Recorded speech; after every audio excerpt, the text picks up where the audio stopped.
What's good, YouTube? It's your man's 2K. Welcome to the Gods of Boxing Talk. Now, before I get into this next segment, I want to make a public service announcement. There's going to be a couple of changes. One being this particular segment right here. I'm going to go ahead and start talking more about fights that I co-signed that may not be getting a lot of publicity, may not be getting the right type of promotion, may involve fighters that I co-sign myself that I think are very good fighters in their respective division that are getting ready to have a career-defining matchup against somebody else. You know what I'm saying? And I won't do a huge breakdown. I'll go into a subtle breakdown. I'll do my best not to do a huge breakdown anyway. I'll go into a subtle breakdown, talk about the fighters' past accomplishments, etc., and hopefully to give you guys an idea of the type of fights that you should be looking out for in the near future or maybe in the late future, depending on how important a fight that I think it is. What's going to happen with that is motherfuckers will be like, hey, this guy's fighting, next week. You didn't even talk about that. I'd rather do fights that are further down the line than talk about a fight that's getting ready to happen in the next week or, the current week, because I'll probably do an isolated breakdown of that fight anyway. So we want to talk about fights that's coming up in the future. You know what I'm saying? Next thing, I'll probably have a change to the channel. You know what I'm saying? It will be a name change. I can't tell you exactly when that shit happens. I'll in the beginning of my videos, I'll announce it. Welcome to blah blah blah, formerly the Gods of Boxing Talk, for a couple videos. For a few videos anyway, so people can get used to it. Plus, if you see a video in your subscriber news feed, you don't know who that motherfucker is. It's probably my video. You know what I'm saying? So be on the lookout for that. But I'll definitely make an announcement whenever I decide what name to use and I make that change. You know what I'm saying? And lastly, I want to take the channel in a different direction as far as education. You know what I'm saying? I think a couple videos back, or the last video, which I don't even remember, but I don't even know what order I'm going to post videos I've done tonight in. But the latest video that's up as of now, I talked about the different styles in boxing, Mexican style, black style, Cuban style, these generalization of styles and people correlating them to race. I think that was a very educational video. I've got a lot of positive feedback from people who've actually watched it, who don't follow the channel, who do follow the channel. And also that's actually where the channel was supposed to go in the first place. Now, for all my people who love the fuckery, you know what I'm saying? Don't get it twisted, you know what I'm saying? The fuckery's still gonna be there, no matter what, you know what I'm saying? I'm 2K, I gotta do the fuckery. Everybody who knows me, they know I'm gonna do that, you know what I'm saying?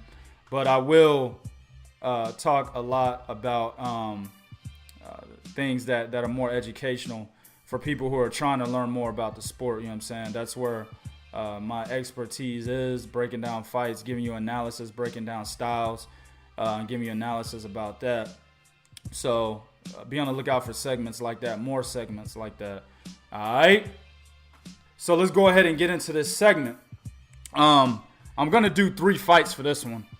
The first one is going to be one that a lot of people will know is happening, but I don't think it will get a lot of promotion due to the fact that the opponent is not one of the more popular fighters at 140 pounds, and that's going to be a May 20th fight between Terence Crawford and Felix Diaz for Crawford's WBC and WBO 140-pound title.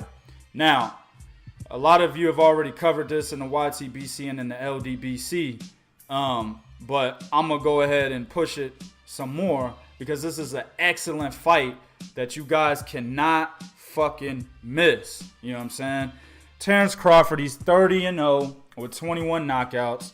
He destroyed John Molina Jr. in 8 rounds last December. But his most noticeable fight to date is how he just thoroughly tossed up, destroyed, just he decapitated this motherfucking Victor Postal, made him look like an average to below average to amateurish fighter, and he's still a high level fighter at 140 in my opinion. I think he beats a lot of the other top quality guys in the division, but Terence Crawford was just on a whole nother level. That was his most notable win in recent times. He's going up against Felix Diaz. Now, Felix Diaz is 19-1 with 9 KO. And that one loss, of course, was to Lamont Peterson. And it was a fight that many believe, including myself, thought that Felix Diaz should have won. So he should really be 20-0. You know what I'm saying? Now, I feel like a lot of motherfuckers are sleeping on Felix Diaz. Felix Diaz, I will remind you guys, is a former 2008 Olympic gold medalist at light welterweight. All right, same weight that he's fighting at. Now, he actually fluctuates. He fights at 147, fights at 140, fights in between at 143. He's all in that motherfucking range of 140 to 147. You know what I'm saying? He hasn't really found a home yet. But I guarantee you this motherfucker beats Terence Crawford for both those titles. He found a home. You know what I'm saying? And this is a fight where Felix Diaz he has an opportunity to win this fight. His last fight was in December 2016. He TKO'd a bum. But his last noticeable win was against Sammy Vasquez in June of 2016. It was a unanimous decision, 10-round unanimous decision. Now, Sammy Vasquez, this was a fight between two guys that were prospects at the time. As I stated earlier, people thought that he beat Lamont Peterson, but it was still like, well, let's see where he's at. Let's put him in there with another highly touted prospect and Sammy Vasquez. And while the scorecards were close and route to a unanimous decision, he clearly beat the shit out of Sammy Vasquez. Proved to be too smart, too slick, too fast. Sammy had no answers for anything in that fight. Now, I'm not going to break these fights down in this segment. I'm going to try my hardest not to break these fights down. That's my specialty. Everybody knows this. So I'm going to try to kind of dumb down my specialty, kind of how motherfucking rappers and MCs that are too lyrical and they try to dumb down their lyrics for the dumb niggas. You know what I'm saying? I'm not trying to do that for my viewers. I'm not calling y'all dumb or nothing, but just for the sake of this segment, isolated prediction videos for each one of these fights. I don't want to do that just yet on here. So I will start off by saying that kudos to Terence Crawford. This is a fight he did not have to take. Terence Crawford could have pulled a Billy Ho. You know what I'm saying? He could have pulled a Canelo Alvarez. You know what I'm saying? He could have said, nah, I won't fight that guy. Too high risk, low reward. You know what I'm saying? He could have waited out for more lucrative fights at 140, possibly a fight with Adrian Broner. You know what I'm saying? Possibly a fight with Mikey Garcia, who has already voiced his opinion on trying to go up and get that fight. He could have jumped up to 147, took on smaller guys at the division in order to get fights with Keith Thurman, Kell Brook, Errol Spence. The Errol Spence fight has been floating around the rumor mill. Terence Crawford versus Errol Spence if he gets past Kell Brook. So he's got a lot of options on the table. And, of course, don't forget the Manny Pacquiao fight. He's got a lot of people on the table, a lot of lucrative offers out there that he can actually take advantage of. But instead, he fights this young, hungry, former Olympic gold medalist, lion, and Felix Diaz. Now, Terence Crawford is a very smart fighter, right? I put him in the upper echelon of fighters in terms of IQ in the sport. And what I mean by upper echelon, I'm talking about fighters who could have layoffs due to injury or just layoffs, period, come back in the ring and pick up where they left off. And I'm not saying he had a layoff or anything. He just fought in December. But he did have some out-of-the-ring distractions, or what could be called distractions, right? That could have messed with his head if he wasn't as smart a fighter as I'm trying to relay to you guys. I put him up there with the Andre Wards, the Guillermo Rigondeaux, the Floyd Mayweather Jr.'s, the retired Floyd Mayweather Jr.'s, the guys that can adjust mid-fight if need be and take over. Guys that can have layoffs or have out-of-the-ring distractions, get back in the ring and still fight as if they're at a high level, right? Pretty much as if they never really lost a step, or not too big of a step, right? So in this fight, what he's got to do, without breaking it down, he's gonna have to be the stalker. He's gonna have to fight him very similar to how he fought Hank Lundy, because Felix Diaz is an excellent mover. He is a world-class type of mover. He is a very good outside boxer, and Felix Diaz himself is smart. He's not upper echelon in terms of smarts, because he hasn't gotten the experience needed to actually make an assessment of that nature. But this motherfucker is very smart. You know what I'm saying? So Terence Crawford is going to have to approach this fight in the same way he approached Hank Lundy: beat his stalker, walk his ass down. Meanwhile, Felix Diaz is going to have to fight him the way he fought Lamont Peterson: stay to the outside, pick your shots, be economical with your punches, turn them, use angles, and use a high rate of combinations when need be. When the opportunity presents itself, which it will if Terence Crawford's being the stalker, use those combination punches and turn them. So I'm telling you guys right now, I co-sign this fight. This is a very high-level fight going on May 20th. May is going to be an excellent month. Don't miss Terence Crawford versus Felix Diaz, May 20th. All right, for the next one, this is going to be kind of a lower tier fight, more of a second tier type of matchup. And it's between a guy that people know and a guy that nobody really knows that I want to get out there. It's going to be May 20th again between Ryota Murata and Hassan N'Djamena.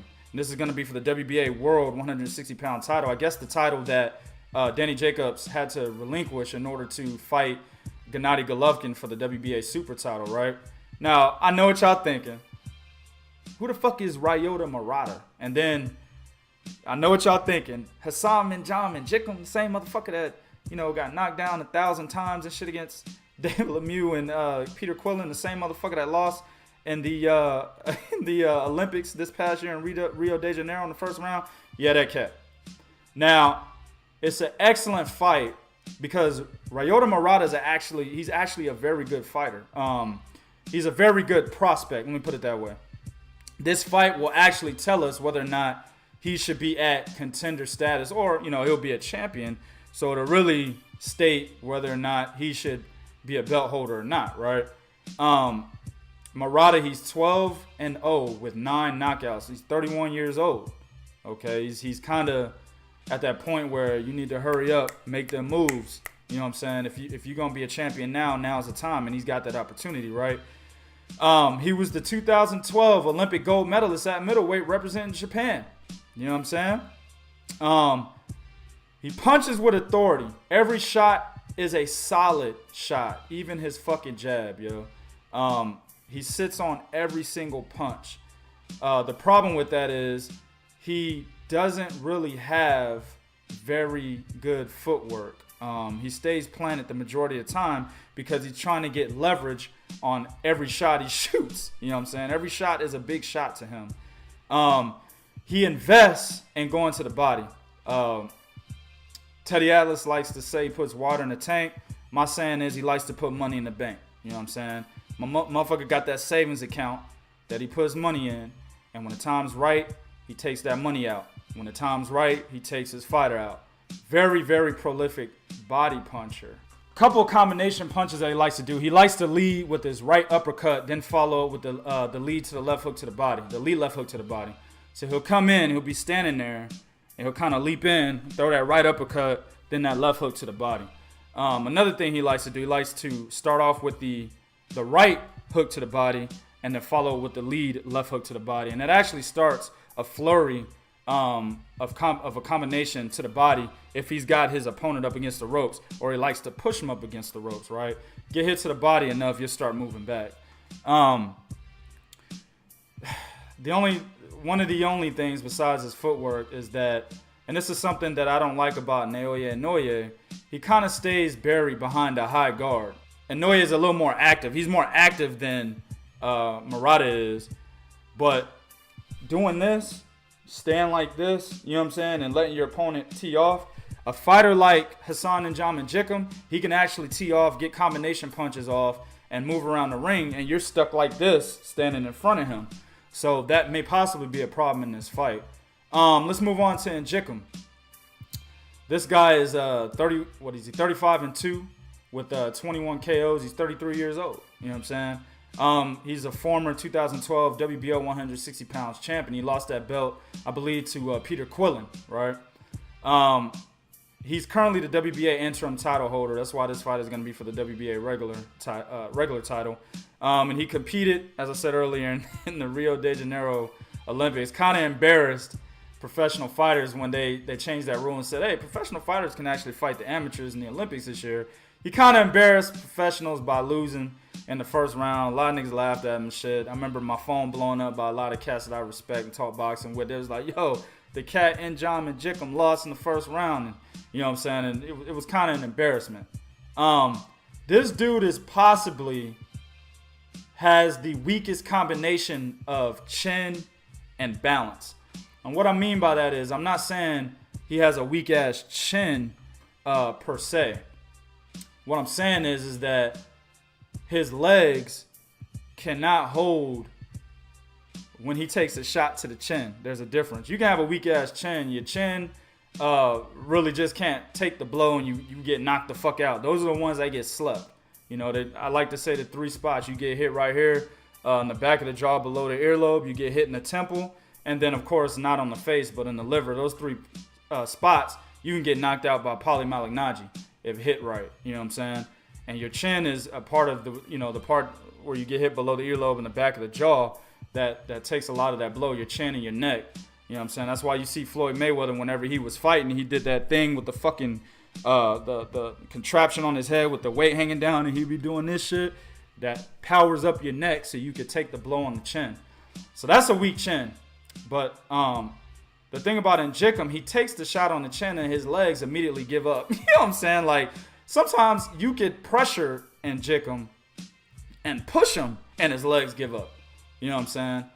But that is a testament to why he was knocked down a documented 11 times.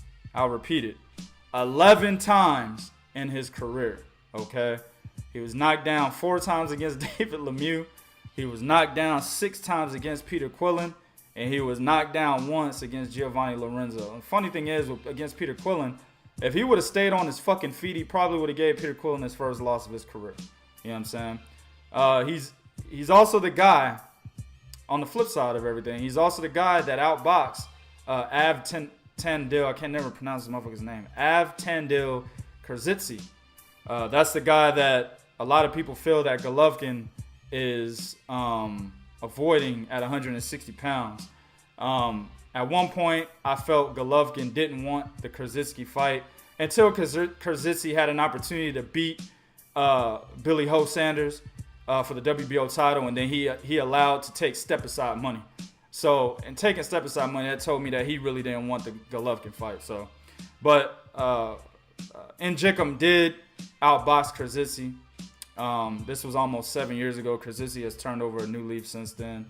But that's a testament to how good of a boxer he is. I mean, he's for that division, 160, which is probably one of the meekest divisions in boxing. Probably, even cruiserweight is hotter than 160. Actually, cruiserweight is probably one of the more hotter divisions in boxing if you know cruiserweight. 160 is clearly the slimmest in terms of talent. But he has very good ring movement when he's not off balance. He's probably amongst the best movers in the division. He throws an accurate jab, straight right combination, has a devastating overhand right. I like how he throws his overhand right. He'll bounce on his toes, and he'll stop immediately. He'll dip to the left, and then he'll immediately come over with that overhand right. And he caught a lot of motherfuckers. He's knocked out a lot of motherfuckers with that punch. Very good fighter. As I said earlier, this will be a fight that will tell whether or not Ryota Murata is actually the pedigree that he was whenever he won the gold medal in the Olympics. This fight will tell us if he is ready for the top guys at 160. And if you don't know, or if you guys remember, Billy Ho was actually trying to was talking about fighting Ryota Murata at one point in time. A lot of motherfuckers are like, what the fuck is Murata? You know what I'm saying? That was one of the guys that he was trying to take on when he gave Avtandil Kurzitsi. I'm going to get his fucking name right. When he gave Kurzitsi step-aside money, he was saying, yeah, I might fight Gennady Golovkin later on this year or fight Ryota Murata. This is the guy he was talking about. So we'll see how he fares against a more experienced fighter and a former champion, and Hassan and John and Jickham. All right. And for the last fight that you don't want to miss, that 2K cosigns, is going to be a fight at 126, a WBC title defense.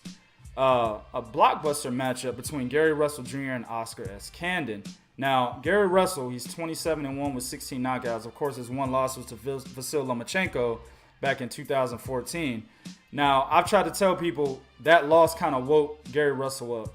Because he came in there, he beat the dust off of Johnny Gonzalez. He's starting to do a lot of different things in the ring now. Like one of them, shout out to my man Twine, who said this yesterday. He sits down on his punches a lot better than he did before. He's not doing that pity pat bullshit anymore. He's actually, putting some leverage on his shots. And he's not being complacent in the ring as he was before. And when I mean complacent is feeling himself.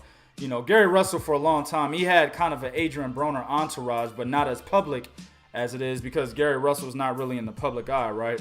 But he had an entourage that pretty much co-signed all his shit, pretty much gave him thorough blowjobs. You know what I'm saying? Talking about, oh, dog, your speed is untouched. You know what I'm saying? Your footwork is untouched. You got power in each hand, fam. Nobody can see your shots. Until he ran in the ring with Vasyl Lomachenko, and that humbled his ass. You know what I'm saying? Only problem with that is his inactivity is going to kill him, man. His last fight was when he embarrassed C-level fighter Patrick Hyland in 2 rounds. And that was last April. And that fight came from the fact that, A, he was trying to get other fights that he couldn't get, and B, his inactivity, man. He's got to be more active in the fucking ring. All right? Also, in recent times, I question his heart. He hasn't really been focused too much on boxing. He's been more focused on training, working with his little brother, I think, who also has the same name of Gary Russell. Their parents was on that George Foreman shit, you know what I'm saying? But he's got the same name. He's been working with him. So he hasn't really been working on his shit. So the layoff, the fact that he's been more focused on other fighters and training and shit, that's kind of a red flag going into this fight because Oscar Escandon is no fucking joke. He's not somebody that you want to not be focused for when going into this fight. You know what I'm saying? He's 25-2 with 17 knockouts. His only 2 losses were against the guy that Guillermo Rigondeaux is getting ready to fight, and Moises Flores at 122 pounds, and also Neomar Sermano, who's getting ready to fight in the next couple of weeks here. He lost him also at 122 pounds, and both those fights were split decision losses, and both those fighters are high-level fighters at 122 pounds. Moises Flores is an undefeated fighter. You know what I'm saying?